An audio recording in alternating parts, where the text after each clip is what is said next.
Jinto John Oommen Chandy കൊണ്ടുവന്നതിനേക്കാൾ നല്ല രീതിയിലാണ് കൊണ്ടുവരുന്നത് എന്നാണല്ലോ ന്യായം. സ്വാഭാവികമായിട്ടും അതേ പറയുകയുള്ളൂ. അന്നത്തെ സർക്കാരിന്റെ നയങ്ങളല്ല ഇന്നത്തെ സർക്കാരിൻ്റെത്. അത് സ്വകാര്യ സർവകലാശാലകളുടെ കാര്യത്തിലും അങ്ങനെ തന്നെയാണ്. അതായത് മൂർത്തമായ സാഹചര്യത്തിൽ മൂർത്തമായ തീരുമാനം. ഇതാണ് മന്ത്രി ആർ ബിന്ദുവിന്റെ ഇന്നത്തെ പ്രതികരണം. Right decision at the right place.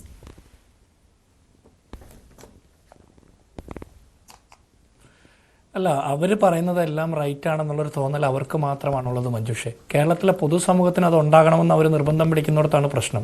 അവർ 20 വർഷം മുമ്പ് തൊട്ട് എതിർക്കുന്ന ഒരു കാര്യം ഞാൻ ഓർക്കുന്നത്, ഞാനൊക്കെ കോളേജിൽ ഡിഗ്രിക്ക് പഠിക്കുന്ന സമയത്ത് SFIക്കാർ സിന്ധു ജോയുടെയൊക്കെ നേതൃത്വത്തിൽ ഇവിടെ എറണാകുളത്തെ കണ്ണന്നൂർ താലൂക്ക് ഓഫീസിലേക്ക് കോളേജിൽ നിന്ന് വണ്ടിക്ക് ആളെ കൊണ്ടുപോകും സ്വാശ്രയ വിദ്യാഭ്യാസ സ്ഥാപനങ്ങൾക്കെതിരെയുള്ള സമരം നടത്താൻ. ഈ സമരം നടക്കുന്ന കാലഘട്ടത്തിലും ഇന്ന് കേരളം ഭരിക്കുന്ന മുഖ്യമന്ത്രിയുടെ മകളും അദ്ദേഹത്തിൻ്റെ മകനടക്കമുള്ള ആളുകൾ ഇന്ത്യക്കകത്തും ഇന്ത്യക്ക് പുറത്തുമുള്ള സ്വാശ്രയ വിദ്യാഭ്യാസ സ്ഥാപനങ്ങളിലൊക്കെയാണ് പഠിച്ചുകൊണ്ടിരുന്നത്. അതുപോലെ വിദേശ സർവകലാശാലയിൽ പഠിക്കുന്നു.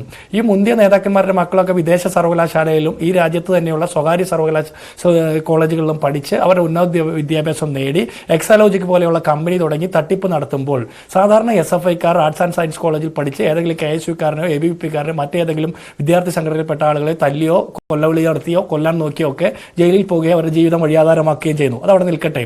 കേരളത്തിൽ നിന്ന് മുൻപെങ്ങും ഇല്ലാത്ത വിധം ഒരുപാട് ആയിരക്കണക്കിന് വിദ്യാർത്ഥികൾ ഇന്ത്യക്ക് പുറത്തുള്ള യൂണിവേഴ്സിറ്റികളിലേക്ക് ഉന്നത വിദ്യാഭ്യാസത്തിന് പോകുന്ന സാഹചര്യം ഉണ്ടാകുന്നു. ഇത് മുൻകൂട്ടി കണ്ടാണ് UDF സർക്കാരിന്റെ കാലത്ത് ഇത്തരത്തിലുള്ള ഒരു നയപരിപാടിയുമായിട്ട് മുന്നോട്ട് വരുന്നത്. അതിന്റെ ചർച്ചയുടെ ഘട്ടത്തിൽ TP ശ്രീനിവാസനെ പോലെയുള്ള ഒരു വന്ധ്യവയോധികനായിട്ടുള്ള ലോകം മുഴുവൻ അറിയപ്പെടുന്ന ലോകത്തെക്കുറിച്ച് വിശാലമായിട്ടുള്ള കാഴ്ചപ്പാടുള്ള ദീർഘവീക്ഷണമുള്ള ഒരു ആളെ SFIക്കാർ കർണത്തടിച്ച് വീഴ്ത്തുന്നു. അന്ന് അന്നത്തെ പാർട്ടി സെക്രട്ടറി ഇന്നത്തെ മുഖ്യമന്ത്രി പിണറായി വിജയൻ ന്യായീകരിക്കുന്നതും നമ്മൾ കണ്ടു. ഇത് LDF സർക്കാരല്ല, ഇത് കുറേ ഓന്തുകളുടെ സർക്കാരാണ്. ഇവർ കിഫ്ബി റോഡുകളിൽ ടോൾ കൊണ്ടുവരില്ല എന്ന് പറഞ്ഞ് ടോൾ കൊണ്ടുവരും. ഇവർ കോള കമ്പനിക്കെതിരെ സമരം ചെയ്യും, പിന്നെ മദ്യ കമ്പനിക്ക് വെള്ളം കൊടുക്കും. പാലക്കാട് വിക്ടോറിയ കോളേജിൽ ഹോസ്റ്റൽ അടച്ചുപൂട്ടിയത്, വനിതാ ഹോസ്റ്റൽ അടച്ചുപൂട്ടിയത് വെള്ളം കിട്ടാതെയാണ്. അതേ പാലക്കാട് തന്നെ മദ്യ കമ്പനിക്ക് വെള്ളം കൊടുക്കാൻ വാട്ടർ അതോറിറ്റിയുടെ കൈവശം വെള്ളമുണ്ടെന്ന് ഇവർ നിരന്തരം പറയും. ഇവർ സ്വകാര്യ സർവകലാശാലകൾക്കെതിരെയും സ്വാശ്രയ സ്ഥാപനങ്ങൾക്കെതിരെയും നിരന്തരം സമരം ചെയ്യും. പുഷ്പനെ പോലെ, മധുവിനെ പോലെ, ഷിബുലാലിനെ പോലെ, രാജീവനെ പോലെ നിരവധിയായിട്ടുള്ള DYFIക്കാരെ വെടികൊണ്ടും തല്ലുകൊണ്ടും കാലപുരിക്കയക്കും.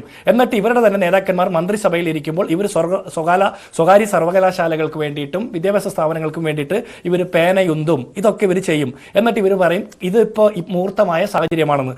എനിക്ക് ഇവിടെ ജയരാജ് പറഞ്ഞൊരു വാചകമാണ് ഇഷ്ടപ്പെട്ടെ. പ്രീ മച്വർ സ്റ്റേറ്റിലായിരുന്നു UDF അന്ന് ഈ പദ്ധതി കൊണ്ടുവരാൻ നോക്കിയതെന്ന്.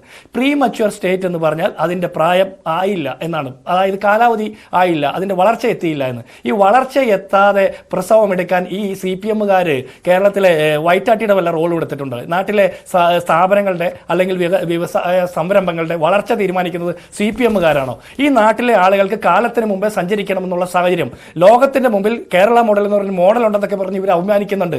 മികവിൻ്റെ കേന്ദ്രങ്ങളായിട്ട് കേരളത്തിലെ സർവകലാശാലകളും സർക്കാർ കലാലയങ്ങളും മാറി എന്ന് പറയാം. 10-60 കോളേജുകളിൽ പ്രിൻസിപ്പൽമാരില്ല, 8-9 യൂണിവേഴ്സിറ്റികളിൽ VCമാരില്ല.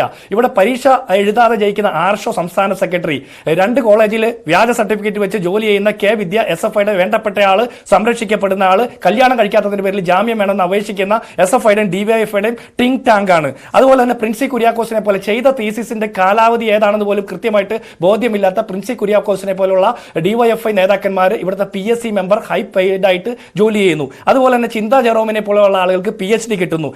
നിഖിൽ തോമസിനെ പോലുള്ള ആളുകൾക്ക് കായംകുളത്ത് MSM കോളേജിൽ ഡിഗ്രി പഠിക്കാതെ, ഡിഗ്രി ജയിക്കാതെ MCOമിന് അഡ്മിഷൻ കിട്ടുന്നു. ഇതാണ് ഇവരുടെ മികവിന്റെ ഉന്നത വിദ്യാഭ്യാസ കേന്ദ്രങ്ങൾ.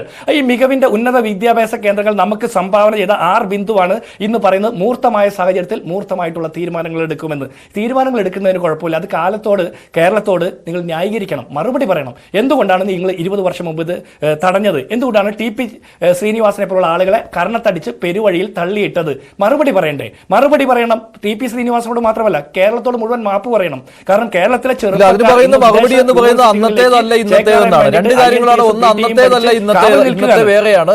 അതുപോലെ തന്നെ അന്ന് ഇതിന് മെച്ചൂരിറ്റി ഉണ്ടായിരുന്നില്ല എന്ന് പറഞ്ഞാൽ അന്ന് ഇത് വരാനുള്ള ഒരു സ്വകാര്യ സർവകലാശാലകൾ വരാനുള്ള ഒരു കാലമല്ലായിരുന്നുവെന്ന്. അതെങ്ങനെയാണ് ഇവർ തീരുമാനിക്കുന്നത് എന്നാണ് ശ്രീ